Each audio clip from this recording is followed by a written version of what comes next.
শুভ দুপুরের অনেক অনেক শুভেচ্ছা। একটা বছর শেষ হতে চলেছে। আমরা কত কিছু পেয়েছি, কত কিছু হারিয়েছি, কত নিঃস্বার্থ ভালোবাসাই হয়তো পেয়েছি, কত নিঃস্বার্থ ভালোবাসা আবার চলেও গেছে। তার থেকেও বড় কথা, একটা জানুয়ারি মাস যখন আসে আমরা সবাইকে হ্যাপি নিউ ইয়ার বলি। তার সাথে অনেক কিছু মনের মধ্যে ভাবতে থাকি যে বছরটা আবার নতুন করে শুরু করতে হবে, যেটা আগের বছর করতে পারিনি সেটা এই বছর পূরণ করতে হবে, যেটা হয়তো আগের বছর ইচ্ছে ছিল সেটা করতে পারিনি, নিজের অনেক ইচ্ছা থাকে যেটা আমরা পূরণ করতে পারি না, সেটা ভেবে রাখি এই বছরে এই দিনটাতে হয়তো করব।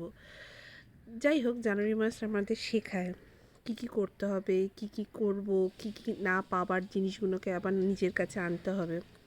আর একটা ডিসেম্বর মাস, বছরের শেষ মাস, এটা বলে যে আমরা কী কী জীবন থেকে আমার চলে গেছে এই একটা বছরে। আমার খুব কাছের একটা জিনিস এই এই বছরে 2025-এ আমার কাছ থেকে চলে গেছে। তাই বলছি, ডিসেম্বর মাসটা আমাদের শেখায় যে সারা বছর আমরা কী কী হারিয়ে ফেলেছি জীবন থেকে, আর কী কী পেয়েছি। স্মৃতি থাকে, ডিসেম্বর মাসে আমাদের খুব ভালো স্মৃতি, খারাপ স্মৃতি থাকে, কিন্তু জানুয়ারি মাসে আমাদের খুব আশা থাকে মনের মধ্যে যে আমরা এটা করব, এটা এটা এই বছর থেকে আমরা স্টার্ট করব, এটা জায়গায় রাখবো। জানি না কতটা করতে পারি, বাট চেষ্টা করি জানুয়ারি মাস আসলে আমরা নিজেকে নিজে প্রে করি, যেন ভগবানের কাছে প্রে করি এই বছরটা আমাদের খুব ভালো করে কাটুক। আর ডিসেম্বর মাস আমাদের শেখায়, ভগবানের কাছে আমরা বলি যেন এরকম একটা বছর আমাদের কাছে না আসে।